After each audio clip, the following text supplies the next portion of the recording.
Inside the Eagle, waiting his turn, Buzz Aldrin can't believe what he's just heard. Did he just say, one small step for man? I told him it had to be for a man, or else that mankind bit seems absolutely senseless. Any notion of symmetry and scale is shot to hell, to say nothing of humility, the stepping, the leaping, the one guy, the many. Like every gung-ho flyboy, he's at his best in the air. He's not used to saying much that doesn't come out banged up on the ground. He made it to the goddamn moon, and with some 600 million people watching on TV, he flubs the one line he couldn't stop rehearsing all the way out here. These 6 hours since we landed, going nowhere, gave him far too much time to dwell on his brief moment in the reflected sun. He should have made up something entirely new on the spot, when he could actually feel the gravity of the situation, just 1/6 of any he'd ever known before. Something lighter, maybe, when he could finally see that first impressions here wouldn't carry too much weight.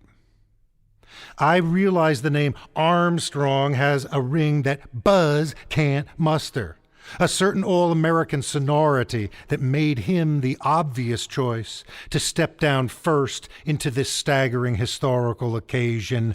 Yeah, he got us to tranquility by hand, overriding the onboard computer when we were running scared and low on fuel, skirting an impossibly rocky crash landing, but still, I really should have put my foot down before something like this happened.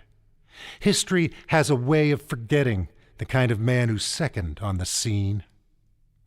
But this isn't exactly the toughest act to follow. I can still be the first man on the moon to walk and make grammatical sense at the same time. Let Armstrong make the obligatory long-distance small talk with Nixon, who's not about to miss out on his gratuitous piece of the action.